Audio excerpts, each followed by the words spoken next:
So you think you know what intimacy is? Let me guess. You think it's sex, right? Or maybe it's when he finally lets you pick the Netflix show without complaining for once. Cute. Wrong, but cute. Intimacy is actually the thing that separates a real relationship from two people who just happen to share a bathroom and argue about whose turn it is to take out the trash. And according to relationship psychology, there are 7 levels of intimacy that every couple goes through. But here's the tea. Most of you are stuck somewhere around level 2, wondering why your relationship feels like a really long group project with someone you're also sleeping with. So buckle up, because we're about to expose exactly where you're failing, and trust me, it's gonna sting a little. Level 1. Clichés and small talk. This is where every relationship starts. Hey, how's the weather? Nice shoes. So, you come here often?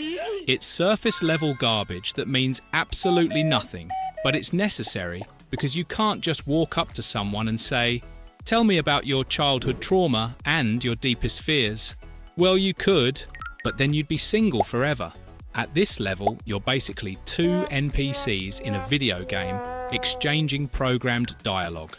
There's 0 vulnerability, 0 depth, and honestly, 0 chance of this turning into anything real if you stay here. But don't worry, most people move past this pretty quickly, because even the most emotionally unavailable person gets bored of talking about the weather. Level 2, facts and information. Congratulations, you've graduated to sharing basic information about yourself. I work in marketing. I have 2 siblings. I'm allergic to shellfish. This is where you exchange your Wikipedia page with each other. It's still pretty safe because you're just listing facts that literally anyone could find out about you if they stalked your LinkedIn hard enough. Here's the problem though.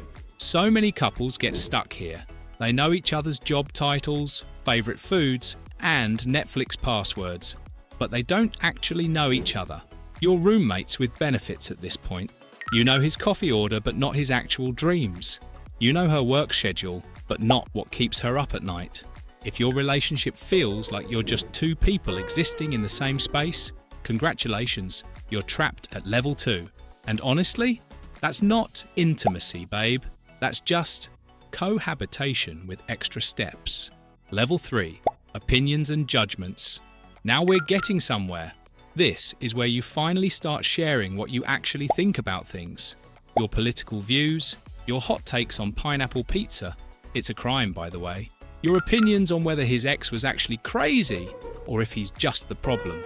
This level requires a little bit of courage because, plot twist, people might disagree with you. Shocking, I know. But here's where you find out if you're actually compatible or if you've just been avoiding conflict, like it's your toxic ex at the grocery store. A lot of relationships die here because one person says something like, "I don't believe in marriage," and the other person's been planning their wedding since they were 7. Oops. But if you can navigate this level without breaking up or starting World War III, you're actually building something real. You're learning that you can disagree and still respect each other. Revolutionary concept, right? Level 4, hopes and dreams. Okay, now we're in vulnerable territory. This is where you share what you actually want out of life. Not just "I want to travel," but like, "I want to quit my corporate job and open a bakery even though everyone thinks I'm insane." This is the level where you stop performing and start being real.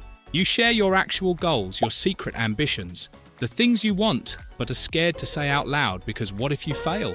What if people laugh? If your partner can't handle this level, run. Because if they're not supporting your dreams now, they're definitely not going to support them when things get hard. And trust me, things always get hard.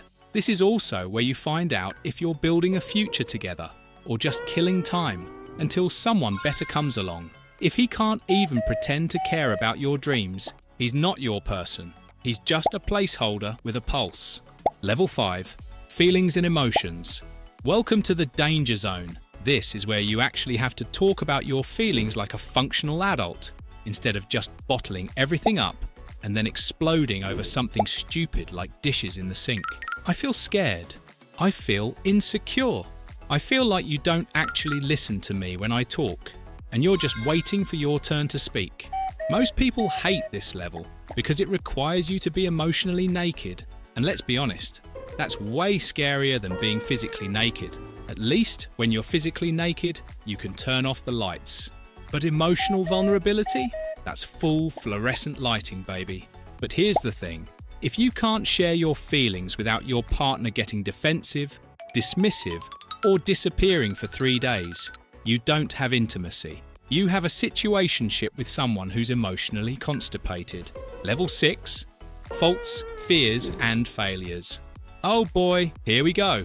This is where you share the stuff you're actually ashamed of. Your biggest failures. Your deepest insecurities. The things that keep you up at 3 a.m. having an existential crisis. I'm terrified I'm not good enough. I failed at my last business and I'm scared to try again. I'm afraid you're going to leave me like everyone else did. This level is hard because you're basically handing someone a loaded gun and hoping they don't shoot you with it. You're showing them exactly where you're broken and trusting that they won't use it against you in your next fight. If your partner weaponizes your vulnerabilities, that's not intimacy, that's emotional abuse. Block, delete, and detonate that relationship immediately. But if they hold your fears gently and don't make you feel stupid for having them, keep them. That's rare. Level 7. Legitimate needs. This is the final boss level of intimacy, and honestly, most people never get here. This is where you can say, I need you to do this for me, without feeling guilty, needy, or like you're asking for too much. I need you to check in with me when you're going to be late. I need physical affection to feel loved. I need you to stop talking to your ex because it makes me uncomfortable. This isn't about being controlling or demanding. It's about knowing yourself well enough to communicate your actual needs and trusting that your partner cares enough to meet them. If you're with someone who makes you feel bad for having needs, you're not in a relationship. You're in a hostage situation with someone who occasionally buys you dinner. The reality check. So where are you actually at? Be honest, because if you've been together for 2 years and you're still stuck at level 2, that's not a relationship. That's a really long audition for a role you're never going to get. Real intimacy is uncomfortable. It's vulnerable. It's scary as hell. But it's also the only way to build something that actually lasts instead of just limping along until one of you gets bored or finds someone else. Hit subscribe if you're ready to level up your intimacy game and drop a comment telling us which level you're stuck at. And if you say level 7, you're either lying or you're in therapy. Either way, good for you.